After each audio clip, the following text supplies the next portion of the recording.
It's kind of mucky out here.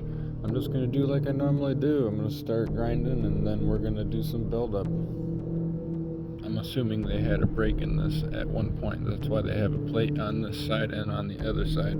So, but the problem is they needed to completely plate that in. That plate should have came in all the way through. Yet again, we're having excessive hard facing, and we're also going the wrong direction. They're coming across. I understand why people would want to do that, but we need to come up and down like this. So when we put stress in the material, put the stress in that direction rather. When you look on the top, they did just like everything. They did like some sort of crisscross pattern on it all, and we have nearly a half inch of buildup on everything. So what? I'm surprised we don't have more cracks near the bolt hole areas. These pockets have a lot of issues. You know, we might have to fix that. A lot of the time you get stress cracks up in here, so this has to be scarfed and addressed before it gets worse. And that's just from having dull blades. When your blades are getting worn down more than a quarter inch, I'd be changing them because it's not really worth sacrificing the structure integrity of your shear. You can't work it that hard.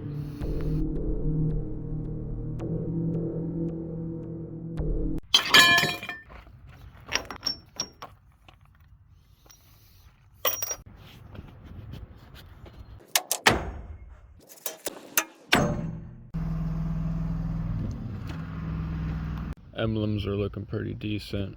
That, you know, this is just cosmetic work right there. And then we might have to do bearing work as well, of course. So the chin, I'm assuming we're going to end up just building that up, but it just depends on what the customer wants.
are cracked. I just got done torching it out a little more so I can be sure that I can get my welding nozzle in there like that, you know.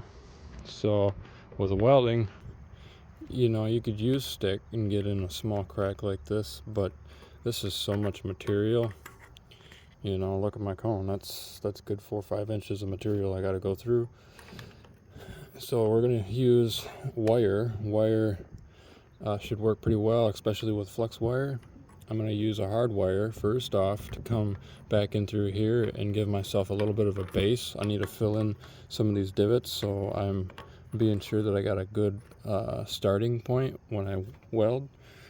And I also have these holes up in here I have to touch up, fill that in. So we're going to do that with hard wire and give us a good base to weld to.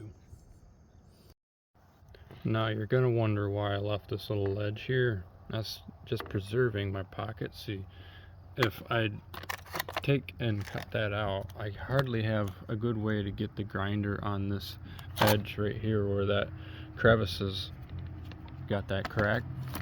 I can't get my grinder up in this corner, see? So this is why I don't take this off, because I'm just creating more work for myself. What I can do though with the welder, I can get up and around here just fine and come past just fine. If it is actually a problem, then sure, I'll take it out.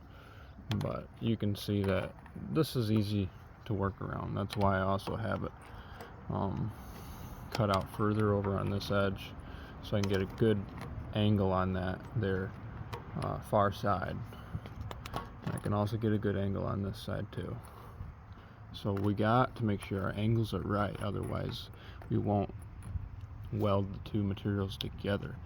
The second thing is this crack only went as far as the back plate. The back plate's about 2 inches thick, and that's actually a really good sign. So I'm a little bit more reassured on whether or not this crack will hold up. So that is a little bit more my reassurance that this actually will turn out fine. This bolt hole, I've also cut around that. I gave it some material, left some there so I'm not obstructing that bolt hole and ruining it. Otherwise, I gotta take this thing to the mill if I take that bolt hole out. So this is how I mitigate the work potential that could potentially go into fixing a thing like this. This will be a really good repair. I don't have any issues with repairing this. This will turn out very well. If you think that this is a solid piece, this whole jaw is solid, you're kind of wrong. All the way up right here is a cavity inside this jaw. You got, what is that, an inch of material on this outside edge. All right, it came across all the way through here. All right, and then it does like a little circle right here, and it comes through. All right, somewhere around right here. That's a cavity, and then you have some structure coming through like this. All right, it's hollow. That's all you got. It's tacked in certain spots, right? It's hollow. It's a weak spot. All right, this is solid. That's solid right there. It's been a little while, but if you wonder how you can break a jaw like that, it's more possible than you think. I used to have a grinder that would actually go up in a crevice like this. I think I'm gonna have to get a little creative in order to even hit anything, but I'm gonna try to hit this bottom edge anyway.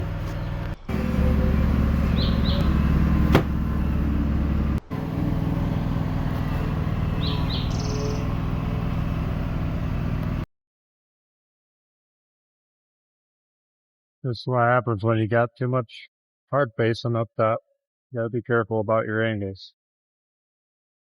Might have gotten a little too carried away with the starting, but sometimes it's hard to follow the cracks down. and I do believe I got it all, so it's better to get it all than to miss some. I'm about ready to lay the thing down so I can lay down a proper weld and put some stringers on this crack here, and I'll do the other crack later.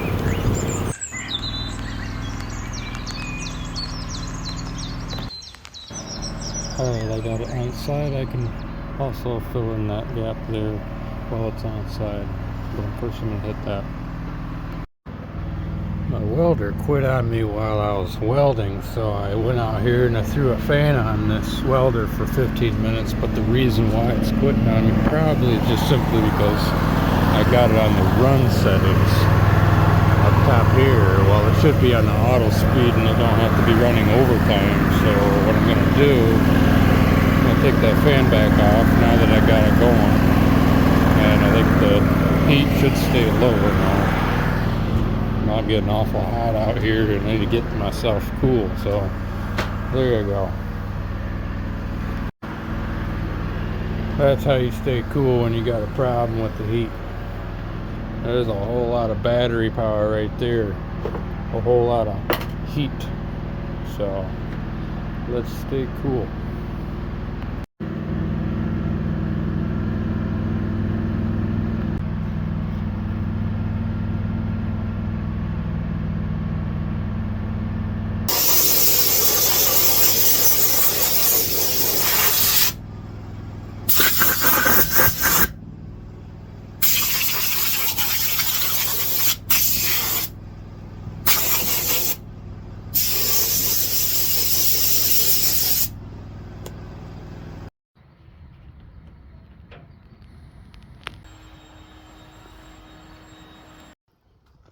Finishing up a spot on the bottom here, and I ran out of hard facing.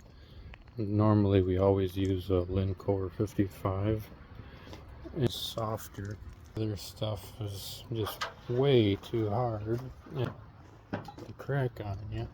So can't use too hard of hard facing. It will chip off and crack and actually promote cracks in your shear. Taking a break from the building and I'm going back at it, and already starting to feel a little anxiety because if you take a look, there's a gap in that side pocket there, and it's just really ruining my day because I just love doing the build up on the pockets. It's real tricky and time consuming.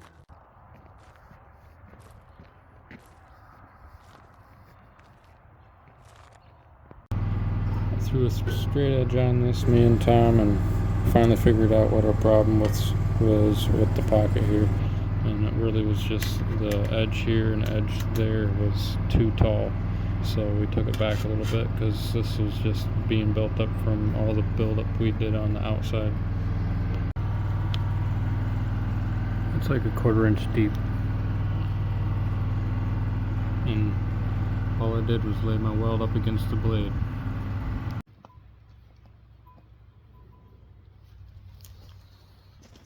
Making some shim plates.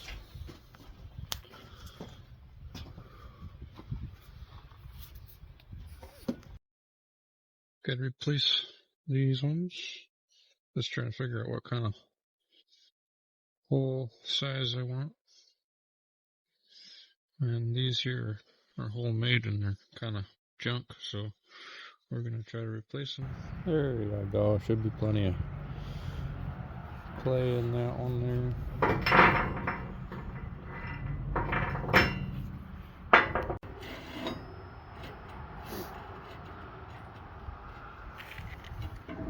Looking at my side pucks, I have a really small gap before that blade and touches each other, so I don't actually need to guide a shim plate like I do over here.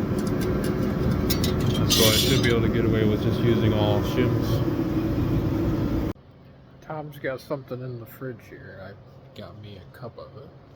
I thought, oh, he made me some tea, or maybe it's some cider. So I had me a cup of cider, so I thought I'd take a sip of it, and it's like, oh, what in the world?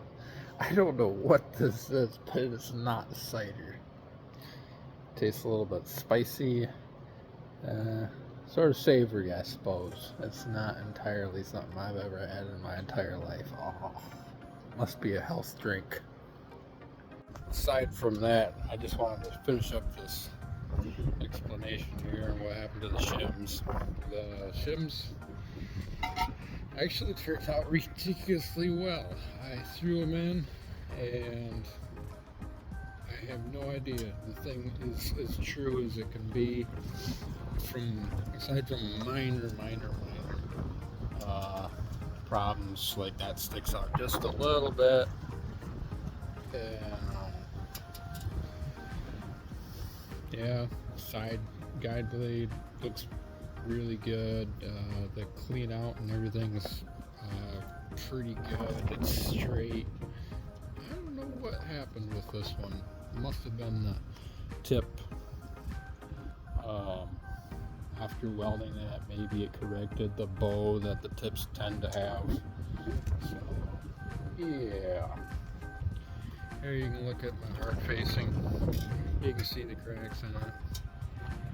There's multiple of them, and that's not ideal. This is why you don't want to use too hard facing. So now we'll just take a look at the back. We adjusted the size for the pin here. That had to be downsized, so we threw a sleeve in. That's a simple way to do it. And there's no hole in that pin, and we don't have the machinery in the garage yet, so we corrected that by tapping 2 bolt holes and a plate keeper for keeping that in place. Of course, we got the decals.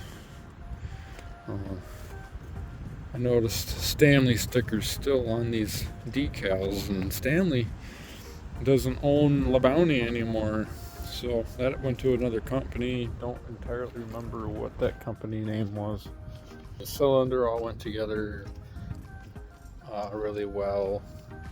There's not a lot to say there. That's just a rebuild. So looks pretty good. Not perfect. Not the best job we've ever done, for sure.